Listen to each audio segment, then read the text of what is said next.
parliamentary correspondent. He's joining us to bring us the details of really what is transpiring because as we speak. Ibrahim, what started all this? What's the situation? Unfortunately, we have lost Ibrahim Al-Hassan. We're going to reconnect because the sounds and the sights we're getting from Parliament are very different from what we were talking about just about 10 minutes ago, about the fact that this was all about showmanship and, just putting on a display. But at some point, it actually got physical.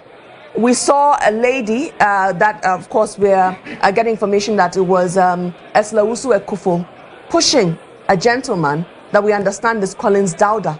And that is what started everything, essentially, from the view that we are getting. We're trying to rework the lines to get Ibrahim Al-Hassan. But let's go back to Parliament and continue the coverage of what exactly is transpiring. When we get Ibrahim, we'll find out more information from him.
Ago.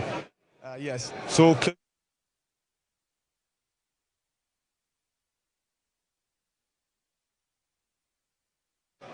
a seat has been brought to him by Suleimana Yusuf, Member of Parliament for Bole, Member of Parliament elect for Bole.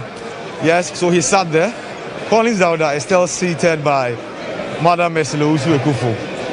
who has vowed not to move an inch. As I said, at a point in the scaffold, her behind was, her back actually hit the ground because the seat she was seated on had been whisked away from under her. But of course, she's still occupying that seat. That was the beginning of the entire chaotic scenes that we witnessed here. Some level of calm or semblance of it has been restored. How long this lasts, we wouldn't know. But of course, the shouting contest is still ongoing. I've seen Dan Butchie shouting and asking his colleague MPs elect to ensure that there is peace and tranquility. It's almost midnight. It must be said that it's almost midnight. But as to whether, in fact, we have 25 minutes to midnight, that 25 minutes, anything can happen. But then again, now calm has been restored.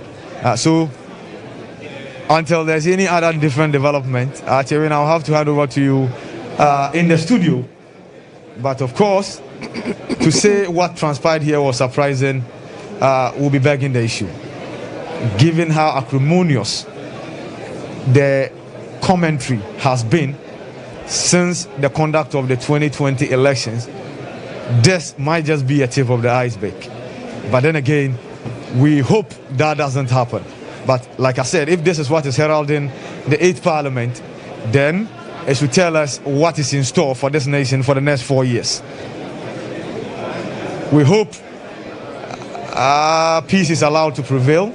We hope common sense is allowed to prevail. These are the things, the scenes you see from parliaments elsewhere. Chairs flying, footwears thrown at each other, physical exchanges of blows. But this is Ghana's parliament. Make no mistake. And these are the signs we are all witnessing.